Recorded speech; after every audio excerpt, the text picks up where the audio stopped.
যেতিয়া নিৰ্বাচনী কুচকাবাজ আৰম্ভ হয় তেতিয়া আসলে আমাৰ মিচিং জনগোষ্ঠীৰ অঞ্চলবিলাকত মিচিং অধ্যুষিত অঞ্চলবিলাকত শিক্ষিতৰ বিষয়টো সাংঘাতিক ধৰণে প্ৰাসংগিক হৈ পৰে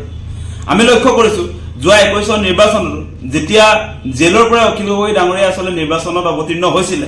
সেই সময়টো তাত কেম্পেইন আৰম্ভ কৰিছিল বিজেপি আৰএছএছৰ সহযোগী যিবিলাক দল সংগঠন আছে তেওঁলোকে কৈছিল যে অখিল গগৈক যদি জিকাই দিয়া হয় তেতিয়া হলে মিচিং জনগোষ্ঠীৰ লোকে কোনোদিনে $60 নাপায় বিজেপি আৰএছএছৰ সহযোগী যিবিলাক দল সংগঠন আছে সেই দল সংগঠন বিলাকে তাত সাংঘাতিক ধৰণে প্ৰচাৰ কৰিছিল যে সুশান্ত বৰগোহাঁইক যদি জিকাই দিয়া হয় 3 মাহৰ ভিতৰত মিচিং জনগোষ্ঠীয়ে $60 পাব তেনেকে ঘৰে ঘৰে প্ৰচাৰ কৰিছিল এতিয়া 2 বছৰ অতিক্ৰম কৰিলে আজিৰ দিনটোত মিচিং জনগোষ্ঠীয়ে $60 পালে নে নাই সুশান্ত বৰগোহাঁই কেবিনেট মিনিষ্টাৰ হ'ল নে নাই আৰু তেওঁলোকে 29টা ৰাস্তা তাত মুকলি কৰিছিল নিৰ্বাচনৰ সময়ত আজিৰ তাৰিখলৈ সেই ৰাস্তাৰ অগ্ৰগতি কিমান এটা ৰাস্তাও আজিৰ তাৰিখলৈ সম্পূৰ্ণ নহল এতিয়া মোক কোনোবাই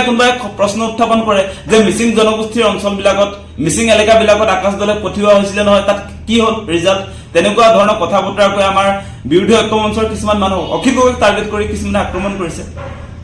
এই মুহূৰ্তত আমি এটা কথা স্পষ্ট কৰি দিওঁ তেওঁলোকে বাৰম্বাৰ আসলে ব্লেকমেইল কৰিহে মিচিং জনগোষ্ঠীৰ ভোটবিলাক লৈ থাকে আৰু যেতিয়া নিৰ্বাচন আহে তেতিয়াহে $60 কথা বতৰা ওলায় বাকি নিৰ্বাচন জিকি যোৱাৰ পাছত আৰু সেই সম্পৰ্কত কোনো ধৰণৰ চৰ্চা নাই আৰু $60 বস্তুটো কোনবা এমএলএ এজন জিকাইলে যে $60 পাব তেনেকৈ আসলে ব্লেকমেইল কৰি থকাটো কোনো কাৰণতে সহ্য কৰিব পৰা বিধৰ নহয় এমএলএৰ কি এক্টিয়াৰ আছে আসলে $60 ক্ষেত্ৰত $60 কি $60 হৈছে সংবিধানৰ 6th অনুসূচী সংবিধানৰ 6th অনুসূচীৰ আৰ্টিকল 244 সাব-অব্লিক 2 আৰ্টিকল 275 সাব-অব্লিক 1 ইয়াত লিখা বস্তু এটো আছে ভাৰতৰ সংবিধানত থকা বস্তুটো ইয়াত এক্টিয়াৰ ইয়াৰ আসলে অথৰিটি কোন অথৰিটি হৈছে পাৰ্লিয়ামেন্ট অথৰিটি হৈছে ভাৰত চৰকাৰ ইয়াত আৰু কোনবাই পঞ্চায়ত ইলেকশ্যনটোৰ কাৰণে বা বিধানসভাৰ উপনিৰ্বাচনৰ এজন এমএলএ জিকাই দিলে $60 পাব এই সংবিধানত থকা বস্তুটো দিল্লীৰ মানে ভাৰত চৰকাৰে গভৰ্নমেন্ট অফ ইণ্ডিয়া ডিসিশন লবলগীয়া বস্তুটো যদি এনেকৈ ব্লেকমেইল কৰি মানুহৰ পৰা ভোট আদায় কৰি থকা হয় তেতিয়া হলে কোনো দিনে আসলে $60 তেনেকৈ পোৱা নাযায় কোনো কাৰণতে পোৱা নাযায় আৰু যিবিলাকে ইতিমধ্যে $60 পাইছে আপোনালোকক মই দেখুৱাম $60 এতিয়া কোনে কোনে পাইছে $60 বৰ্তমান সময়লৈকে অসমত আমাৰ বড়োবিলাকে পাইছে আপোনালোক সকলোৱে জানে বিটিসি পাই তেওঁলোকে বিটিআৰও পাইছে $60তকৈ ওপৰত দেই বিটিআৰ তাৰোপৰি আপোনালোক সকলোৱে জানে আজি কাৰ্বি আংলঙত $60 পাইছে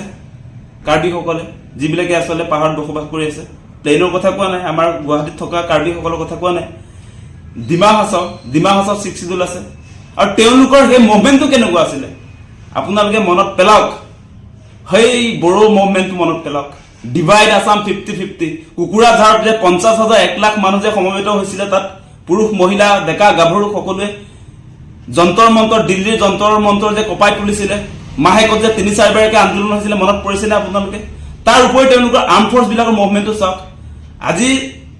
বিটিআৰ যে পাইছে বিটিসি চুক্তি কোনে কৰিছিল হাগ্ৰামা মহিলাৰে কৰিছিল হাগ্ৰামা মহিলাৰে 2003 চনত বিএলটিৰ লগত বিটিআৰ চুক্তি হৈছিল বিটিসি চুক্তি হৈছিল এতিয়া বিটিআৰ চুক্তি হৈছে কাৰ লগত এতিয়া বিটিআৰ চুক্তি হৈছে আপোনালোকে জানে হাগ্ৰামা মহিলাৰে আমাৰ এপসুৰ লগত হৈছে লগতে ৰঞ্জন দৰমাৰী গোটৰ লগত হৈছে গতিকে আপোনালোকে যিটো কথা কৈ আছে যে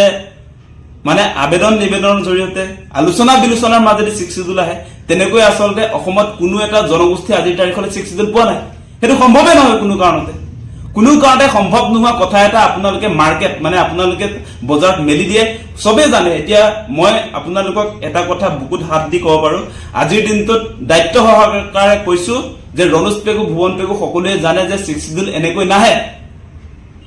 $60ৰ কাৰণে তেওঁলোকে নিজেও কথা পতা নাই যদি কথা পতা হলে অলপমান ইনভলভমেন্ট অসম চৰকাৰ থাকে অসম বিধানসভাত এই কথাটো উত্থাপন হ'লহেঁতেন তেওঁলোকৰটো ৰিজলিউশন এটা যাব অসম চৰকাৰৰ ফালৰ পৰা এটা সিদ্ধান্ত কেন্দ্ৰলৈ পঠিয়াব লাগে হেতু পঠিয়াবৰ কাৰণে তেওঁলোকে তাত আলোচনা কৰিব লাগে না বিধানসভাত আজি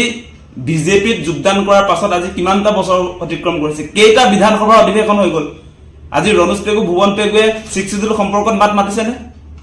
$60 সম্পৰ্কত কেতিয়াবা টিভিৰ টক শ্ব বহিছে নে আমি $60 সম্পৰ্কত সভা সমিতি পতা দেখিছো এই নদীৰ পাৰত বুঢ়ীদিহিং নদীৰ পাৰত কেতিয়াবা দেখো ৰঙা নদীৰ পাৰত কেতিয়াবা দেখো